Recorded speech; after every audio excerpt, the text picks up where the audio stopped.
Hi, everybody. Welcome to Spiritual Business Spotlight. My name is Sue Ellis-Saller, and I am very excited today to be interviewing Erin. And Erin does a variety of different work. She does Akashic Records, she does mediumship readings, house clearings, Reiki energy work.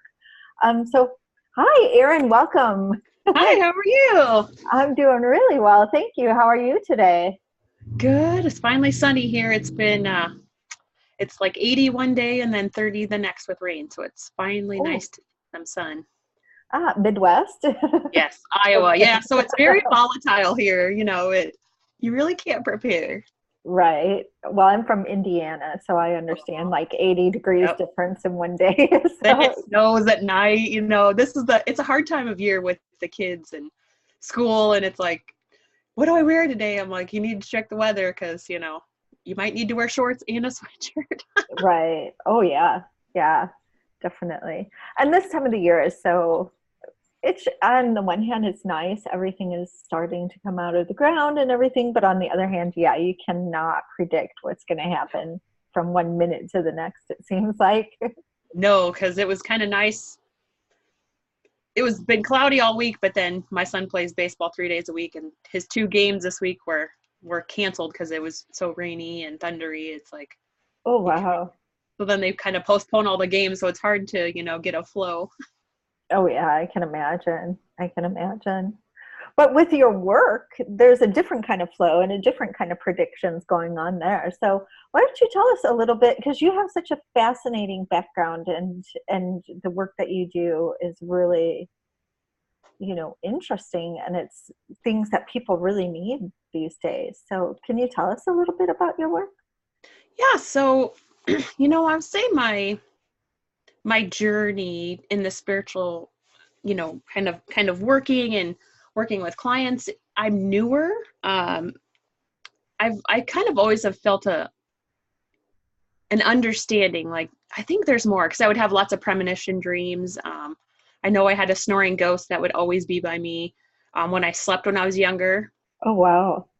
But my fear was so high, I think that my guide shut it off, because I was literally, I just turned 40 this year, and until I really started doing spiritual work, like afraid of the dark, like I can't sleep without a TV, like Oh, you just kind wow. of know somebody's always around without really knowing. I think I was so afraid of what could be around that um, the fear was just astronomical. But like my mom died when I was 16, so I saw a medium, and here in the Midwest, it's not a very open or affluential place, so it's not like you could easily find somebody to do that for you. So when I moved to college here, when I was 18, I found a medium, the only one for who knows how many hundreds of miles.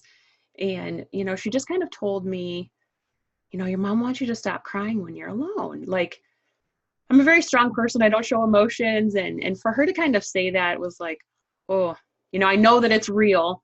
And the relief that she brought me was just huge. Like, that's all you want. You just want that, you lose the one person you love the most in the world. And to be able to understand now that I have those gifts, and to be able to help other people, even if it's just a simple message, or if it's just a simple, brush of the shoulder, or a reassurance that they're around, a sign, a symbol.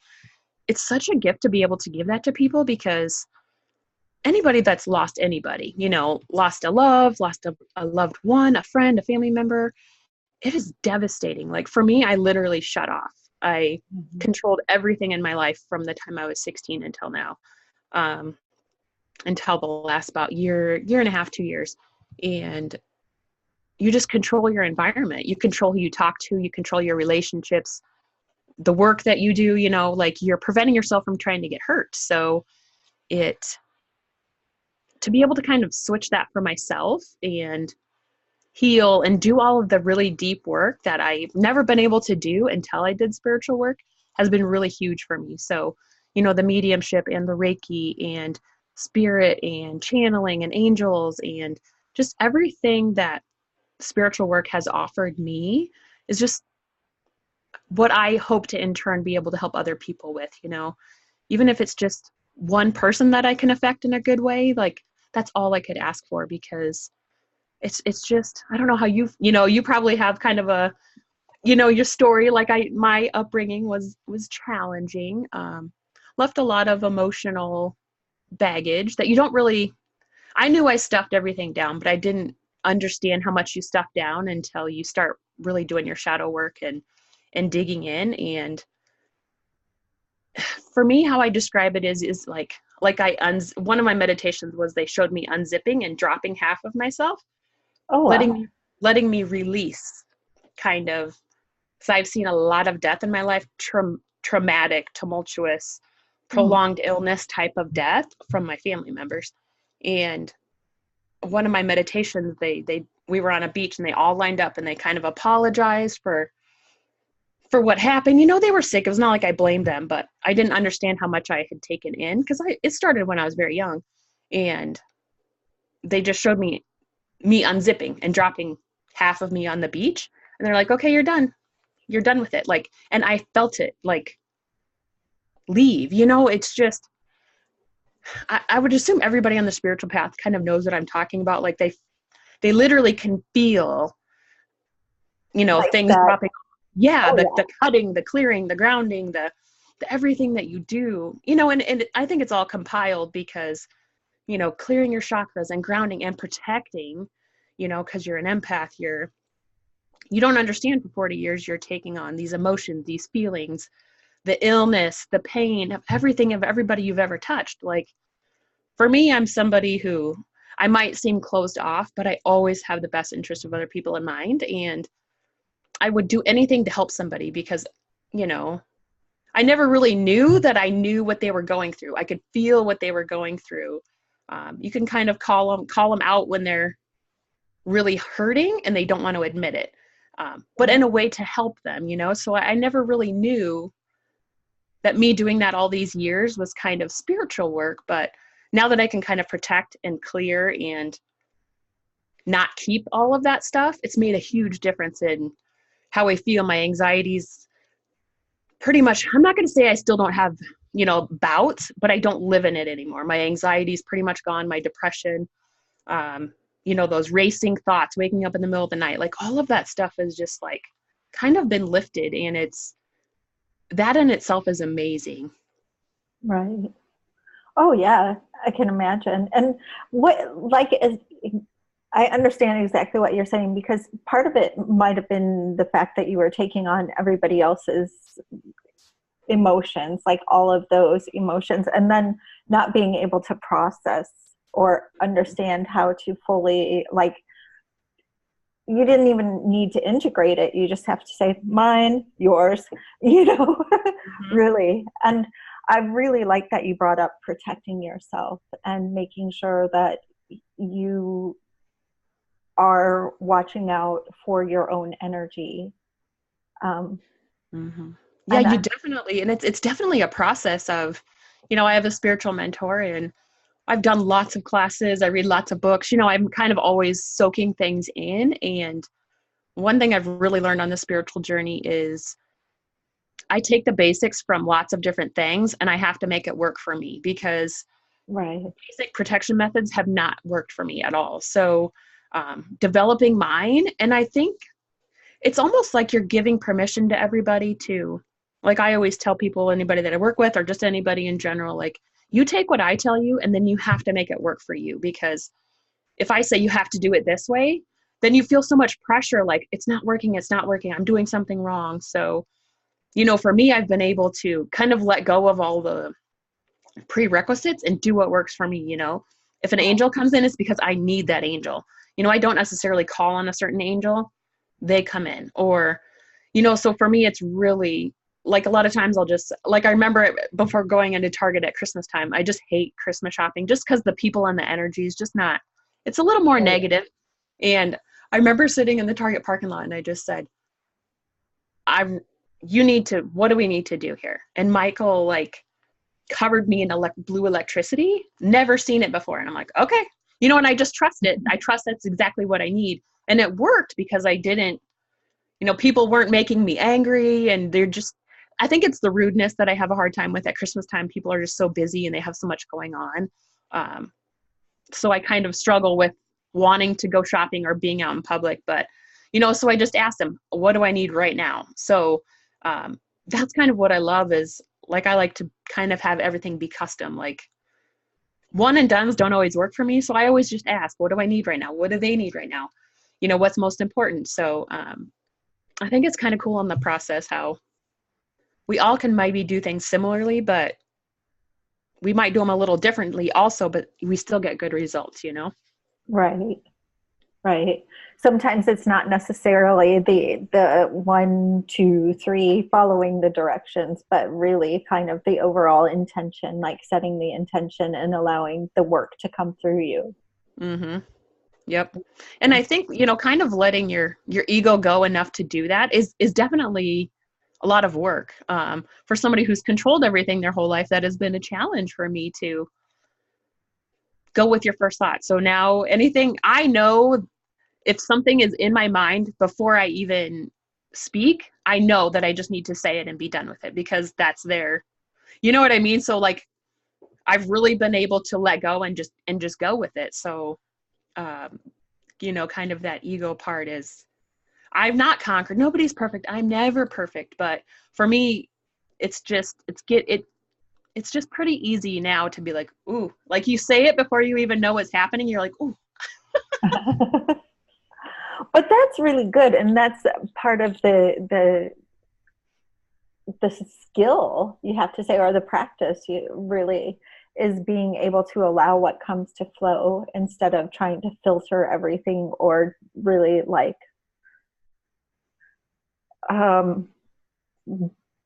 control it. Like you said, be in control of what the outcome is, because if you let it flow, then you're just tapping into that intuitive message and working at it from there. Mm-hmm. So. And it's interesting sometimes because people are like, their eyes get real big and they're just like, I had one lady who's just doubting everything that I said. And, it starts kind of shutting you down where I kind of just spit it out and her friends happened to be sitting there and she's like, you told us that story where your dad used to do this. Cause he was showing me something with the ear, like flipping a coin, or how like my grandpa would always pull something from your ear.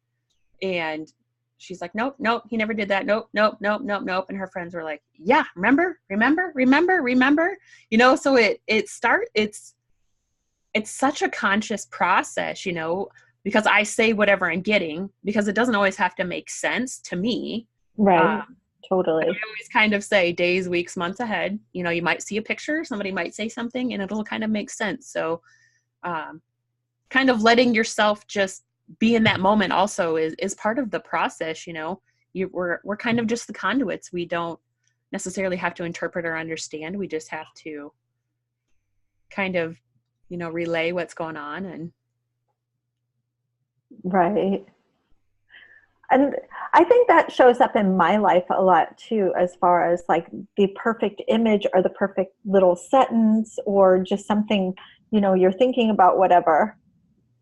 And then all of a sudden you see exactly something that exactly fits what you need to hear. And for us doing this work, sometimes it is that we become that signpost, or that, like you said, we're just conduits for the information to come through. And I love that though, because when you realize that you're a conduit, then all the ego disappears out of it. It makes it so much easier too. And I grew up Catholic, so they're very strict and so it took me a while to let go of thinking that I was going against God. There's just so much programming that happens on that level. And it took me a long time. Like, I was like, oh my God, I'm going to go to hell. Like, you just have all of these racing thoughts. And when in reality, I've never been closer to God. Like when my mom died, I stopped talking to him because, I was like, how can you leave me in this most important time in my life? Like, I need you. I need love. I need to feel, somebody is there. And I actually channel him quite a bit. So one thing that he told me was, he said, this always makes me kind of tear up, and I'm not an emotional person, but he just said, I never left your side. You were in so much hurt, you couldn't appreciate or understand that I was there. You couldn't feel me there because you're living in your hurt body, your pain body, your grief, you know. He said, but I never left your side. And even just to know that made such a huge, it filled my heart, you know, because it's like, it makes sense, you know, because I shut off, you know. And I think just, you know, because you're on this side of it now, it's so different. Like, people are like, oh, I'm so sad that somebody's gone. And it's like, a lot of times, you know, you kind of just get messages right away. But, you know, the overall is, because a lot of times they'll come to me as soon as, like, right when they pass. And they're like, oh my God, this is cool. They love it. Like, they love the freedom, especially if they've been sick. They're kind of like, oh, this is great. Like, how could I not love this, you know? And to try to explain that to people, I think it's, some I don't think quite understand, but like just being able to see them and know and truly feel how much better they are, like, it's an awesome thing. Like, it's so hard to describe, but I know you understand, but it's hard to describe to people who kind of don't, you know, aren't on that side of it. But the relief of what truly happens over there and everything is, man, it's truly like, it kind of bridges the gap in grief for me. Oh yeah, definitely. Because that's part of it, is just really like understanding that it's just a shift of where you are. Like, it's being on a different plane, and it's having all of, like you said, all of the pain, all the disease, all of the earthly problems just disintegrate, and being able to have some freedom and just to be in spirit and really be able to, I mean, on the one hand, you can't interact with people that you love in a tangible, like, you know, tactile way, but on the other hand, always being there is, and being free from, yeah, like you said, the pain, the sickness, everything. It makes a lot of sense. And I know you, and it's the same, like, you just know that it's just changing where they're standing. It's not that they're gone, it's just that they're not right next to you anymore. You have lots of stuff going on in the background. Well, like, did you see that too? I just saw a big shadow go across the wall. You've had like Nobody 4 of them. Outside, so okay. Yeah, I get. Street or something, because I've seen, like, that was the biggest one. But there's nobody out there. Okay. I'm actually going through DNA activations right now, so things have like really amplified. So I'm excited to be teaching that soon. But cool. my experiences have, that one was a car. Okay. My experiences have been like really amplified. The last while I've been doing, it's a 12-week, so it's really stepped up. It's kind of like, have you been through Reiki? Yeah. With the Reiki cleanse, so it's like a 12-week spiritual cleanse. So it's it's good and bad. It's, you know, you're kind of dredging up everything again, but I'm getting lots of cool new ways to clear, and I'm getting tons of symbols and stuff that I can use after Reiki, they're telling me. So it's a pretty cool ride, I guess. Well, it sounds cool. And this is a class that you're taking, or how are you? It's like the DNA activations, like the 12-strand activations. So every week you kind of go through a new set. So it has been interesting. So for me, my Reiki cleanses, so I'm a Reiki master teacher. So, you know, the first 3 you go through cleanses for 21 days. Mine lasted longer than 21 days, but they were hard for me, like very hard. Very emotional, probably because I've stuffed the emotions for so long. Very, very emotional and, you know, traumatic for me. But, you know, that's not to deter people from doing it. In the end, it's a huge thing. It uplifts you spiritually. It really helps to cleanse and clear. And obviously those are things that needed to come out, that I had stuff down that I didn't really know or understand. So this DNA activation kind of does along the similar lines. So it's been pretty good so far. Sounds intense. It is. Yeah. Because But there has been so much too, like going on energetically. Everybody has been saying it's just an intense time right now. So I can imagine adding this activation to the top of everything. It's just like, oh, Yeah. wonderful. And it's really interesting. Like I've always loved the moon and felt very connected to it, but I notice more that I go down my spiritual path. The moon affects me more and more, and I don't really do much with astrology or anything like that. So, I kind of have to Google to see if things are going on, but I don't know houses or, um, there's only so much brain space. So you just got to take it as it comes. But the moons, I can definitely tell as time goes on, affect me more and more. So those are definitely things that the new moon, the full moon, I kind of pay extra attention to, so. Oh yeah. Yeah. And for me, the time of the year has become really, really significant. Like the energy of the seasons. Okay. I've Yeah, that noticed makes that. sense. Because that'd be Yeah. about this time too, almost summer. Yeah. Yeah. Where you're really shedding a lot of the old and everything is kind of bursting forth and all that new life almost is coming Yep. out. It's spiritual life as well. I mean, it's just a part of our nature and a part of the experience that we have here on earth. Part of it is the spirituality. Mm-hmm. Yeah, everything's finally starting to turn green, which is a good feeling. Here in Iowa, everything turns pretty brown and ugly. So it's super refreshing, kind of like you said too. The flower, like I planted flowers last week and grass is growing. You just feel a little bit better. It's kind of like the Christmas lights. It's like you get kind of that burst a little bit. Oh yeah. Yeah, like that nice energy. Like I just stand in my window and absorb the green. Like, Oh, oh, it feels so much better because we don't have brown, we have gray for like 6 months. It's ooh. just gray. Just gray. Yeah. So this green is just like, oh, thank goodness. Yeah, that's kind of how I was too. 6-7 months, you're pretty much stuck indoors. It starts getting to you after a while. Mm. Oh yeah, definitely. So you do mediumship work and then you also help people manifest. Is that what? So you have. So I've done a couple like teaching kind of the basics of manifesting. So for me, I kind of lump everything together. To me, mindset is incredibly important. To do manifesting, you have to do your mindset. So I kind of call it spiritual life coaching. Whether you want it on the spiritual realm or not, I use spirit. So I use spirit in Reiki, and I use spirit heavily in Akashic and anything past life, angelic. So that's just it's easier for me to dig into people using spirit. So I ask my spirit team to kind of have their spirit team help, or whoever.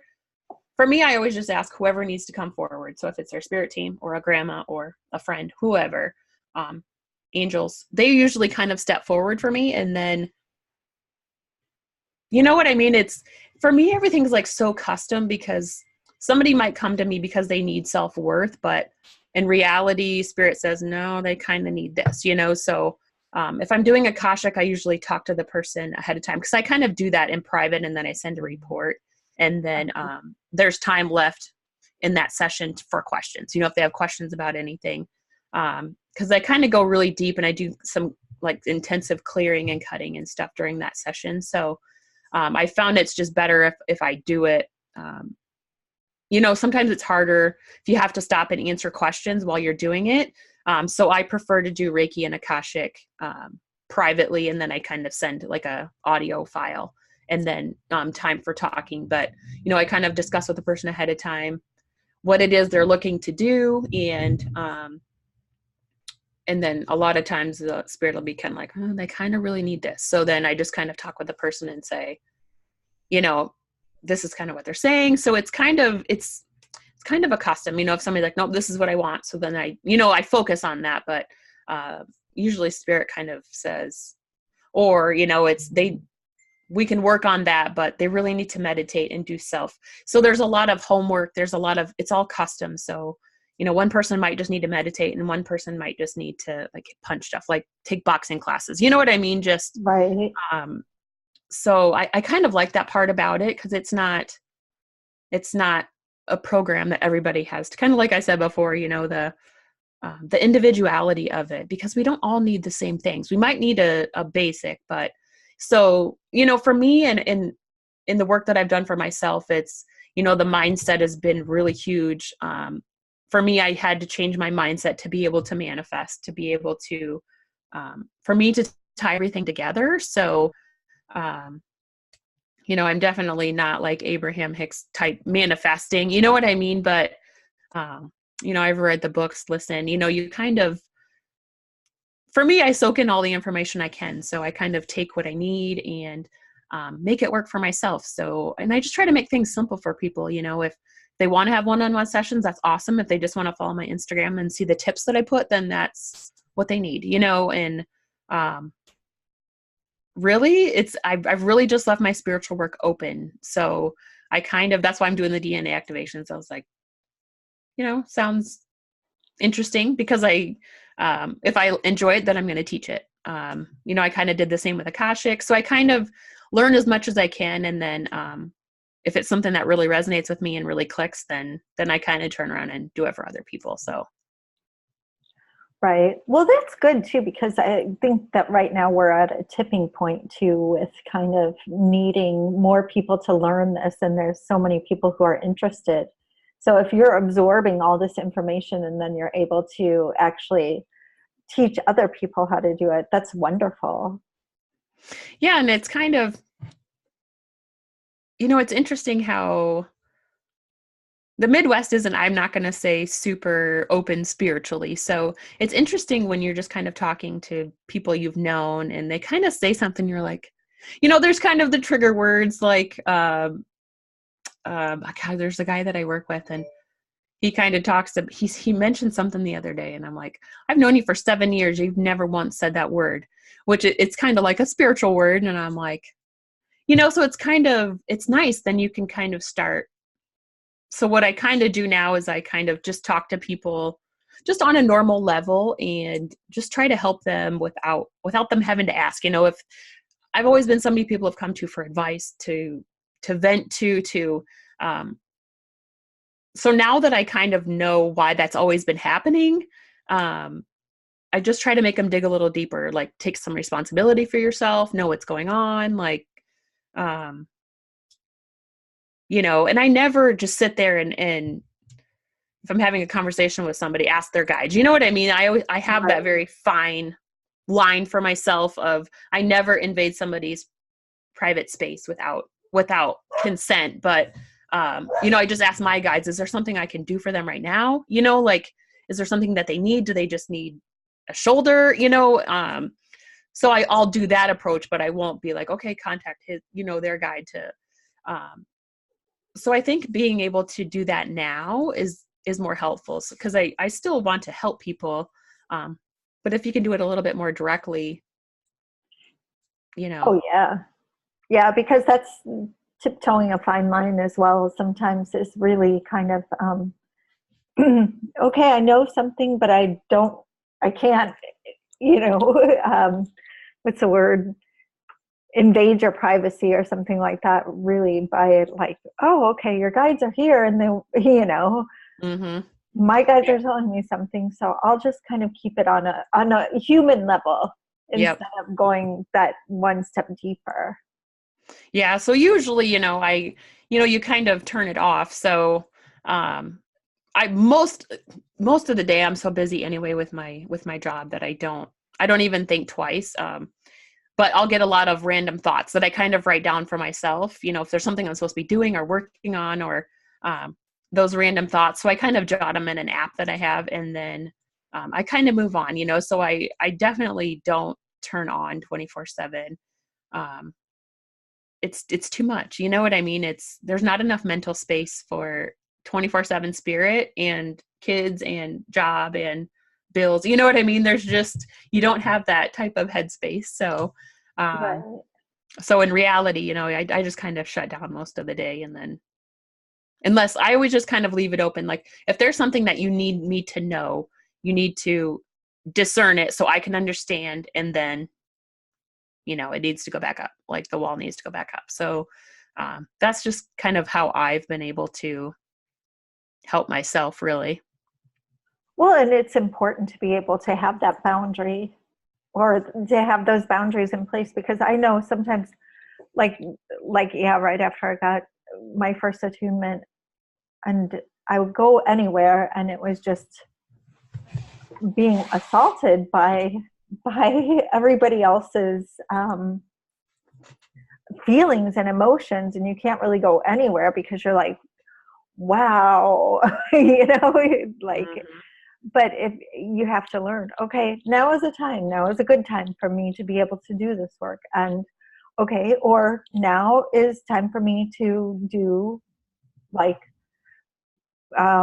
work, and not spiritual work. So yeah, definitely, it's something. And then there are times I have to have the mental space and everything for my kids and my house or whatever. But there's always that, like, if you're working in the garden or whatever, and you're just like, download, okay, gotta go run and get a notebook.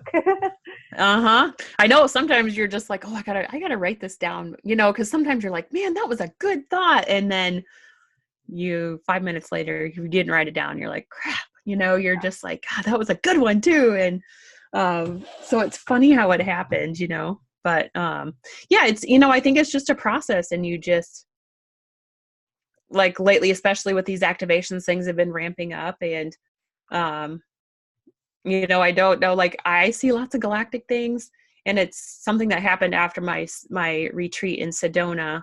Basically it turned on, that was the one thing that I never wanted to happen on my spiritual journey. And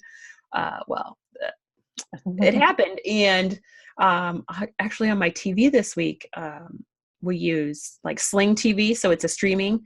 So it shut off, and I look at my TV and this big green face is in my TV. And I was like scared to death. And I haven't been scared at night for quite a while. So I'm like looking down at my remote, trying to point it at the TV to get it to turn on. And I'm like, oh, okay, it's 10 minutes later, same thing happens. And then 10 minutes later, same thing happens.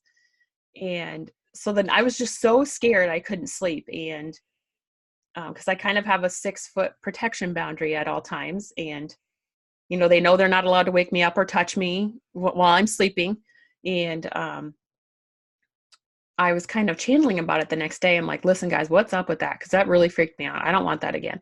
And they're like, you never said we couldn't be in the TV. So like I've really had to be really firm on my boundaries. Like, you can't be on my walls. You can't be in my ceiling. You can't be under my bed. You can't be on my TV. Like, you cannot wake me up.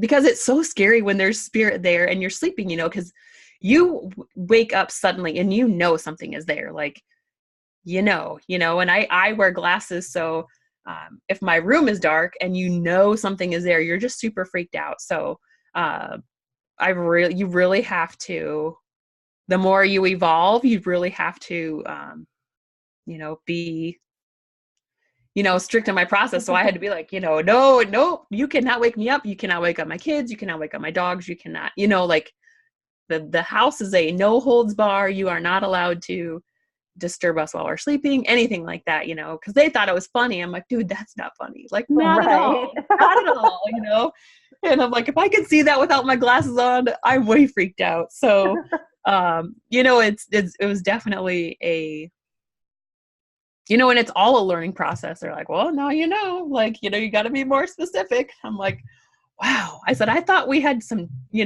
my theme for this DNA activation has been trust, and they're blowing out my boundaries on trust big time. Everywhere I turn, it's like, oh, you guys are killing me. But they're like, it's all a lesson. There's reasons, there's meanings, and kind of that, having that faith. You're just like, oh, yes, I trust you. Yes, I'm giving it. Like all of this. Like, they're just making you reaffirm. And it's an interesting process to give up so much control and thought, and expect things in return, like, knowing they're going to be there, knowing they're going to guide you. It's really a huge, so a lot of the work that I do in Akashic is the soul versus the human. So they show me so many things with who we are, portions of our DNA every lifetime, that they've really been telling me that in our lifetimes, we do something, like one significant thing every lifetime, and we're supposed to try and figure it out each time we're human again, so that we can use all those gifts in one lifetime. And what they told me was, in this lifetime right now is where people are really starting to figure out that they've, so I hate to say these terms because it is what we would understand: a witch, somebody that makes potions, somebody that, so what I see in past lives and in Akashic Records a lot is how we would associate it today. But it's more like essential oils, Right. home herbs, like things like that. But they kind of say like witches and potions, and because Right. that's what we would understand.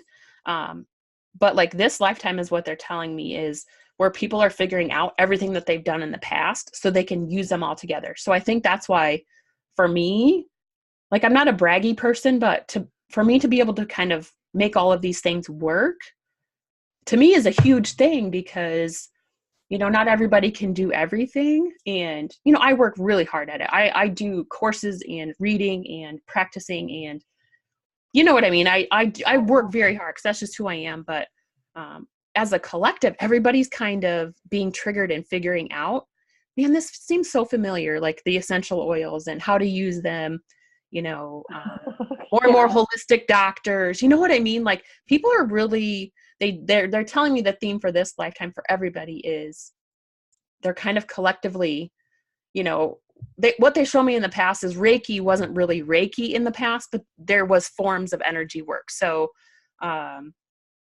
everybody's kind of figuring out, they're kind of reigniting pieces from their past and using them all together, which I think is awesome, because we've gained so much knowledge over all of our lifetimes. To be able to pull them in together is really cool. Like, they'll never come out and say, yeah, you did that. Yeah, you did that. You have to figure it out or have a kind of an inkling or a feeling, and then they help you. But they don't come out and say, well, you were this and this and this and this, without you kind of digging into it a little bit. If you have a session with somebody or you visit somewhere and you're like, man, this is familiar, or then they'll kind of drop you some little hints. But what they tell me is that they're not going to give you a list and say, okay, this are all the things you've done. Like, it's our job to figure it out. Which I think is really cool. But it's almost like a challenge, to figure it out. Well, and like you said, it's fun. And there's a lot of things that, like you said, exactly what you said, that they wouldn't consider witchcraft at all these days. But in those days, it was pretty much if you were a woman and you knew how to use herbs, or you knew how to read, or you were a midwife, or if you knew what berries to use for a cough or something like that, then you were a witch. And it was just, and I really like the fact that you said that, like, this lifetime we're figuring things out, and it's like a renaissance period where we're going back to like old ways of doing things, because we've gotten so far with medicine and so far with science and everything like that, but we're coming into a new phase of like tying what people don't understand with what they do understand. So I've really, like, we're at the edge, I think, of another really big step forward. And yeah, I think so too, and it's really interesting because, they kind of tell me, so, DNA, I'm not a science person. I know DNA, but like what they're telling me with the DNA is, like, I have a lot of weird illnesses that nobody can ever figure out, but they plague me. And they say because so what they tell me is that our DNA, our fractions, who we are, is so particled out. We kind of come together as a human, and we have some main pieces of us, but we have so many pieces and parts that modern medicine is struggling with kind of enlightened people, because they can't treat it because they can never find anything. But we know, like, I know when I go to a doctor, I have these symptoms, this is happening when I eat this. Like, and they kind of look at you like, you can't know that. It's not possible. I think 5 years, 6 years, I had severe gallbladder attacks, and severe, like I was violently ill, and they said, you're just going to have to live with it until your gallbladder's bad enough. And so I knew, like, if I ate and I started getting this crippling pain, and they're like, that shouldn't be happening. And I remember I had to do that dye test, I don't know how many times. And, like, I would just like kind of almost roll off the table because of the pain. She's like, well, you shouldn't be feeling that. I'm like, you know what I mean? But I'm just so in tune with my body. And I think our foods are so genetically modified right now that our bodies don't know what's going on. So it was really interesting when I was kind of started channeling about that and getting some downloads on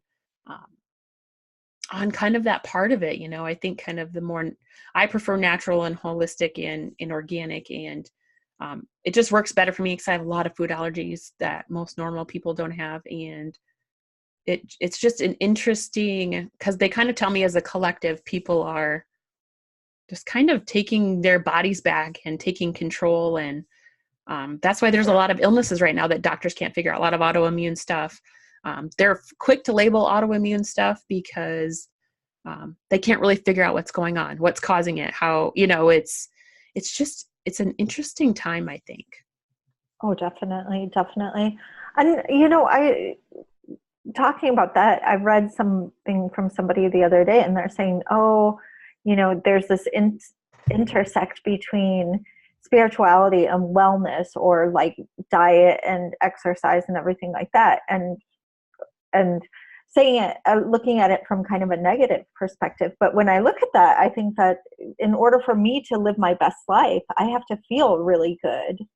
And I want to eat in a way that, you know, makes me feel really good.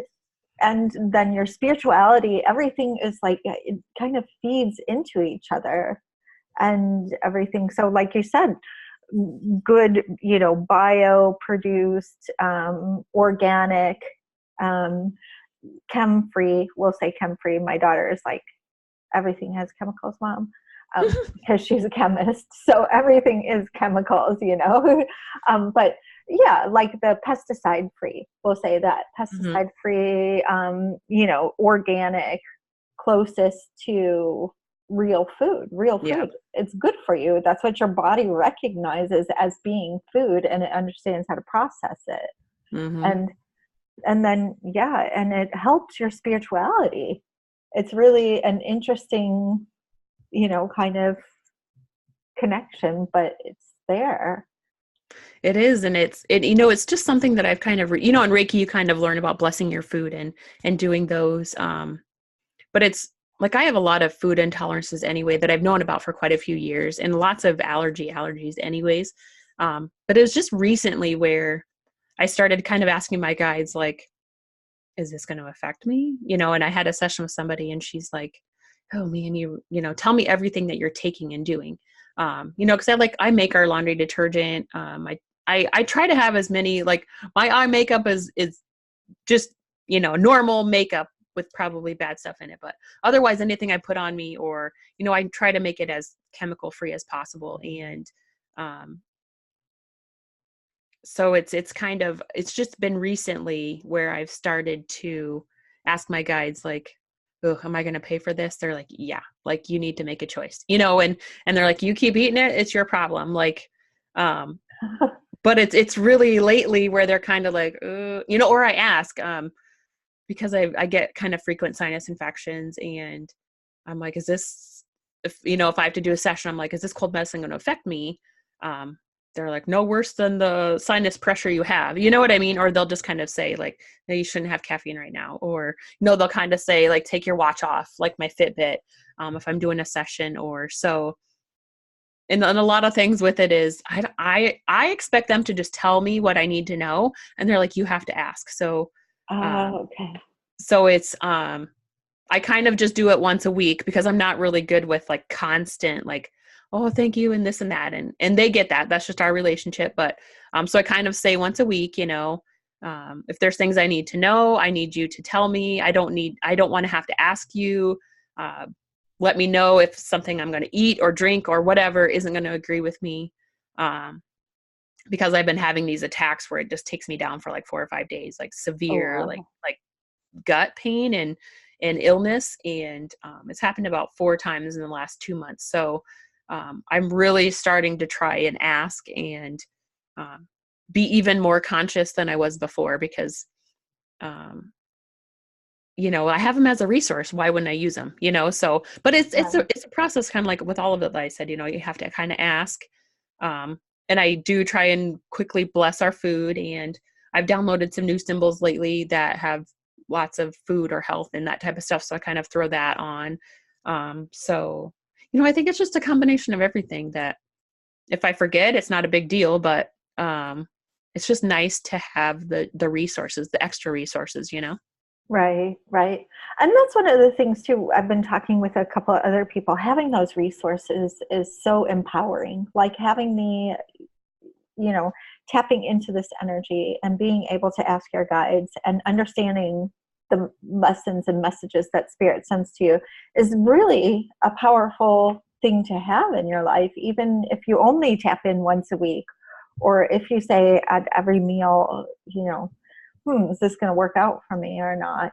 It's just so fabulous that you don't have to call somebody and be like, oh, hey, can you tap in for me? Mm-hmm. Yeah. And you don't even think that's a thing. Like, you're like, why wouldn't I? You know what I mean? It's right. Sometimes you get so busy with your life, you're kind of like, why the hell didn't I ever do that? Like, why? What am I waiting for? Like, I have them right here. Just use them, but we're just so busy in our lives that I don't think we always think about it. So to me, if I remember to think about it, that's them kind of trying to spark me being like, think twice about it. So I don't put a lot of thought into if I forget to ask them, but if all of a sudden there's peanuts at work and I was like, gosh, they look really good. And I'm allergic to peanuts. I shouldn't eat them. I don't have the anaphylactic, but I just don't feel good after I eat them. And I just had that thought of, ooh, God, so I kind of asked Pendulum, I'm like, ooh, I don't think they're like, no, they're like, no. So I know that they were kind of trying to spark me and warn me like, your stomach hasn't been feeling good. It's not a good idea. Right. So I kind of take that as, I hadn't really asked all week about food until then. So it's like that I just really needed to know at that moment. So, I think the more pressure you put on yourself, the worse it gets. So I kind of I try to do it a few times a week, be like, I need you to tell me, if somebody needs to know something, if I need to be doing something or learning something, if I should or shouldn't be eating something. I really just need you to discern it so I know, and I kind of leave it at that. A lot of people have rituals and processes, and I'm just super low key. So that's just kind of how I have managed, but it does help. Oh yeah, definitely. And I think that for me personally, there are times when I use rituals and there are times when I'm just like, thinking and just, okay, show me, or I won't even ask for something and I just see something and I'm like, haha, thank you, So it's really, yeah, you have a lot going on behind you too. Like what I've seen so far, I'm just like, oh, wow, what's going on there? I know they've really been moving stuff lately, like moving, dropping. Yesterday at work, it was pretty, I'm in a pretty open, big room, and there's lots of cubicles in front of me, and nobody was there. It's kind of, here, the Memorial Day is Monday, so everybody kind of scattered. And I just heard something drop from the ceiling onto a desk, and I'm like, oh, wow. I kind of look over my computers, and I'm like, alrighty, somebody's here, like, all right. Right. Just letting you know we're here. Hello, wake up. Yeah. Yeah. So if somebody wants to work with you, they go to vintagemoons.com.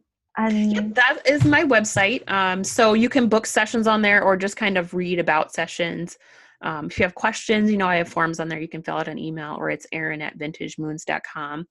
And then on Instagram, it's Vintage Moons Erin. And I do have a closed Facebook group and a business page on Facebook.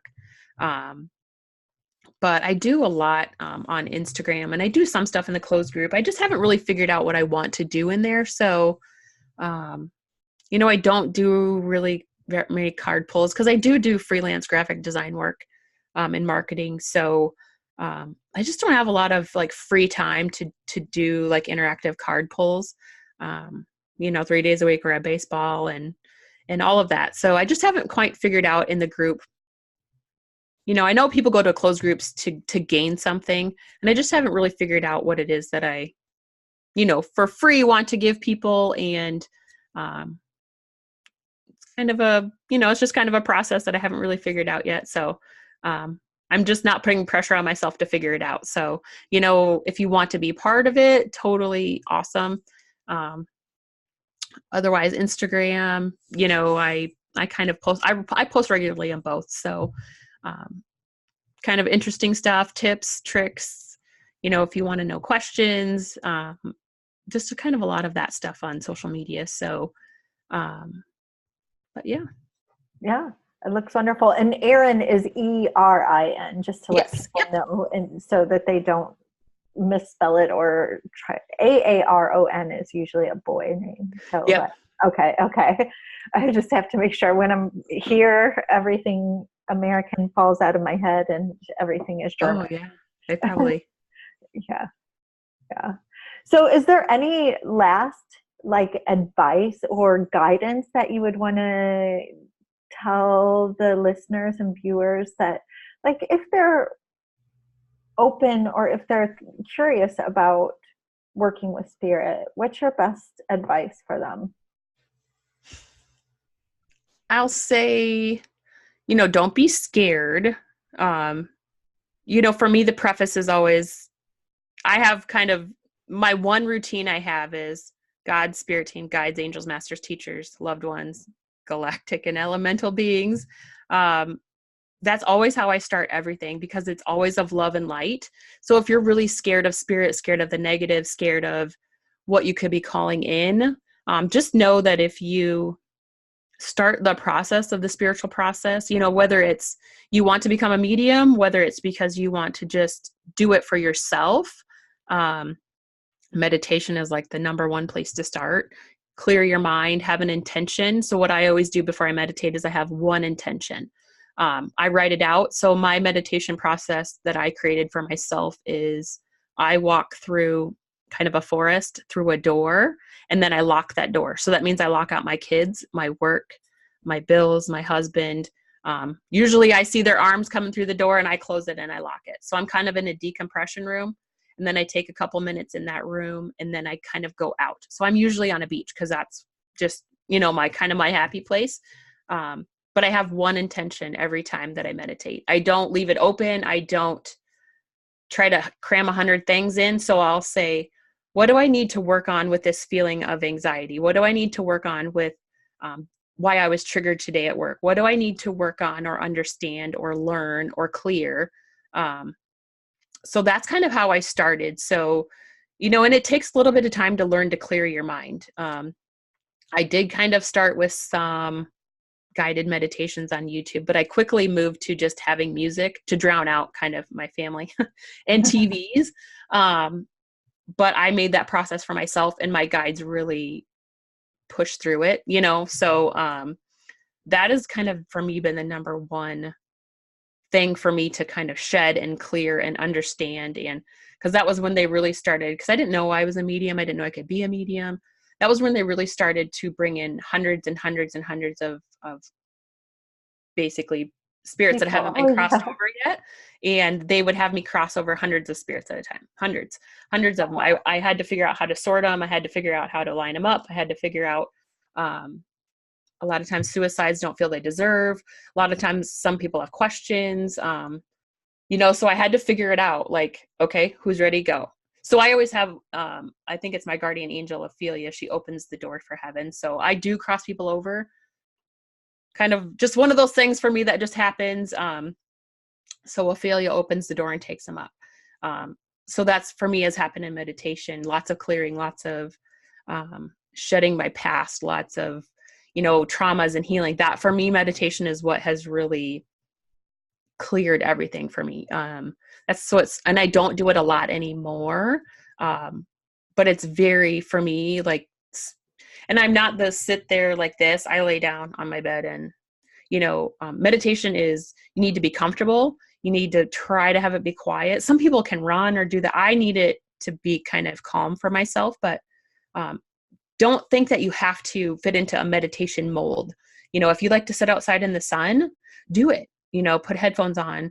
It's just, you need to just be able to clear your mind enough. I think with spiritual work, and a lot of people think that you have to be a hippie or smoke pot or do all these weird things, like I've never smoked pot in my life. I've never, but you kind of shed all of the beliefs on what it really is and start experiencing it. Because how you need it is how it's going to work, and I always work with God in love and light. So I do protect it, and I know that I come across kind of more negative things, but my team prepares me for that. So you just got to know what you're calling in. If you're asking for the more negative, that's what you're going to get, but you got to be prepared to live with the consequences. Yeah. So for me, that was always kind of something scared me about spiritual work. I didn't want to be possessed. I didn't want to, because horror movies really freak me out. So that's part of, it's all about your intention, so if you're working with God and love and light in the universe, you still have to protect yourself, but you're not going to be calling in the wrong thing. So, if you're worried about doing spiritual work because you don't want the negative, because that's kind of how I was, just know, and it really helps to have a mentor. Like, honestly, I'm a mentor. I'm sure you're a mentor. Like, a mentor really helps. And I'm not saying that just to get mentoring clients, but it really helps you to hone in and define, understand your spirit team, give you that customized plan, because everybody can figure everything out on their own, but sometimes it's easier if you have a little bit of guidance, and if you're scared in the process, then a mentor really helps you to figure out why you're really scared and just work on it that way. So I think, for me, it's just been a huge life-changing shift. I've kind of moved out of the mom bot world, and like, I always call myself the mom bot because, all you do is work and kids and bills and homework and cooking supper and laundry. And I didn't want to live the next 40 years of my life like that. So when I figured out my spiritual self, and you kind of shed all that, like, everything just opens up in a new way. And I've been able to help my kids. I didn't know that they saw spirits. I didn't know that, my mom sits on my daughter's bed. Like, there's all these things. And my daughter's 14 and very pubescent and hormonal and a little bit mean. So we've been able to work on protection and clearing and all of these things to help her and my son's anxiety, so it's for me just been able to change everything without having to, it's a lot of work, but without having to, I don't know, change, like, turn our worlds upside down, Right. Like, you are given the tools that you need in order to serve yourself and to serve them and to help them out, instead of feeling like you're at a loss or like, how can I positively have an impact here? Mm-hmm. But yeah, definitely. And hopefully they don't shut their stuff off like I did, like I kind of feel sad that I haven't had it for 40 years. Which I know everything worked out the way it was supposed to for me. But giving that to them at 10 and 14, if they can kind of keep it, and even if they don't do spiritual work, but they know how to use them for themselves, then that's a huge win, Oh yeah, totally. And having them be open to it, and like you said, not shutting off to it, not being scared of it, not being like,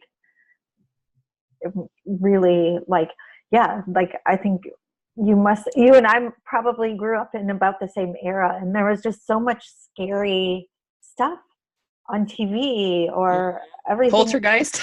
Yeah. Poltergeist, Exorcist, Sybil, Omen. Carrie. Yep. Yeah. Yeah, just everything was like framed in this really negative, scary way.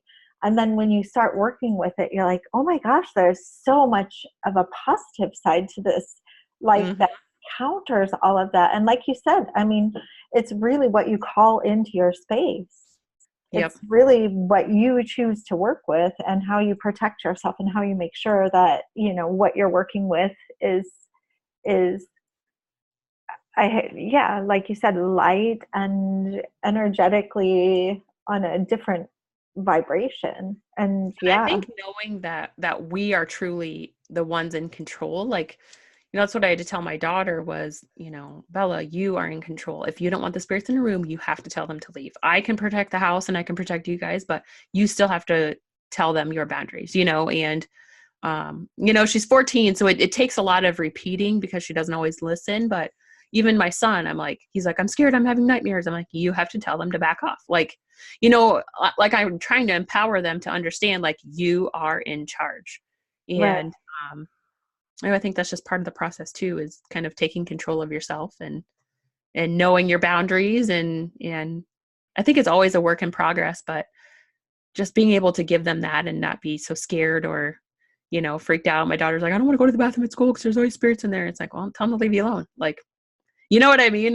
right, And finally she's kind of like not as scared. right, right. And that's important. I mean, giving her that courage and that, you know, feeling of control, empowerment is it's important. Yeah, definitely. Definitely.